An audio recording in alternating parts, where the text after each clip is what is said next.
Ayan, at dahil magtatanggal na tayo ng cuticle, ang gagamitin kong nipper ay yung kay Mr. Green na nipper.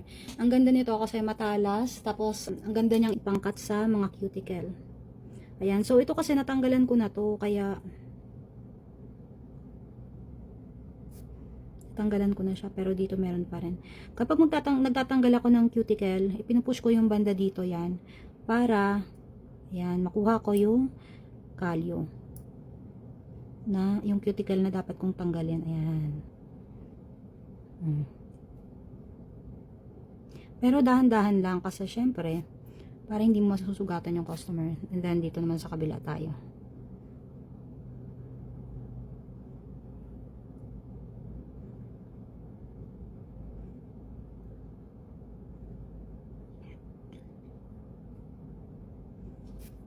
Ang ganda ng nipper na to. Kahit medyo pricey siya, quality naman siya. Eh, syempre, kapag kumikita ka naman, dahil ito yung hanap buhay mo, gagastusan mo din talaga. Ayan. Ang ganda nitong nipper ng Mr. Green. Nakita ko lang to sa TikTok kasi ang daming reviews. Ang gaganda ng mga reviews ng mga, siguro mga manicurista rin yung ibang gumagamit nito. Ayan. So, isa ito sa marirecommend ko sa inyo. Stainless siya na nipper.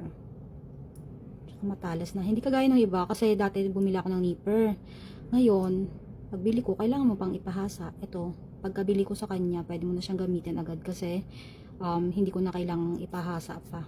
Dahil matalas na nga siya masyado. O, diba? O, tingnan nyo. Walang ano. Kaya kung maghahanap kayo ng nipper, ito na yung dapat ninyong orderin. Ayan. So, medyo para ako nahihirapan kasi sa sarili ko to. Ayan. Pero, carry lang. Ayan. Tingnan nyo, diba? Parang hindi mo na kailangan balikan pa yung iba kasi, syempre, natanggal na rin niya.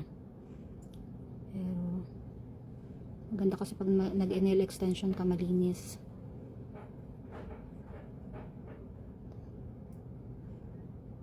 Gusto mo ba ng isang buong ganyan?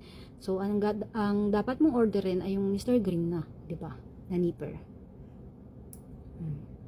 Kung gusto mo makakuha ng isang buong ganyan, na cuticle, sa Mr. Green, pwede yan, oh. Diba? Ang haba.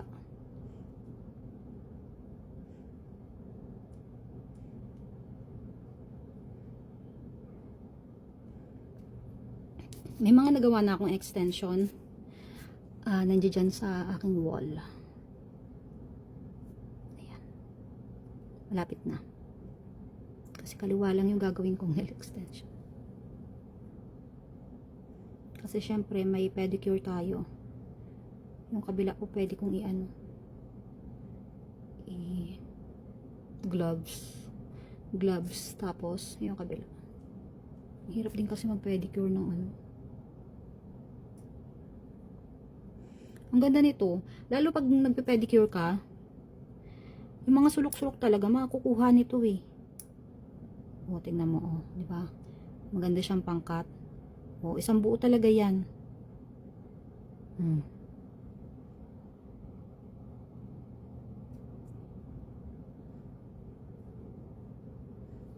Mamaya makikita mo.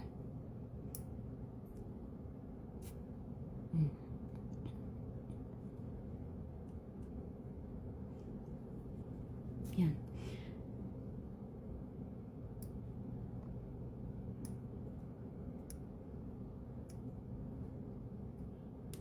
Iniisip ko nga kung mag-gel na lang ako. Yung gel polish na lang or extension ko to.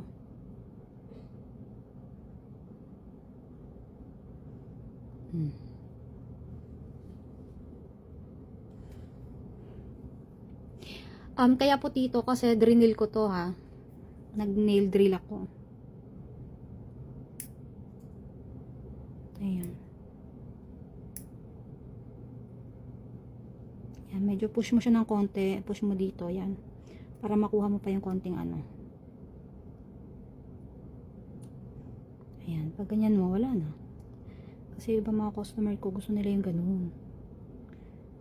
Dapat kapag maglilinis ka ng cuticle, wala na doon. May mga customer kasi na ayaw nila merong ganun dito. Kaya Kaya dapat ipupush mo yan para hindi yung laman yung makakagat mo. Diba? Ganun yung technique nun. Para sa akin ha, pero ewan ko lang sa iba. Kasi maraming magagaling talaga mag-manicure, pero ako kasi hindi pa naman ako ganun kagaling.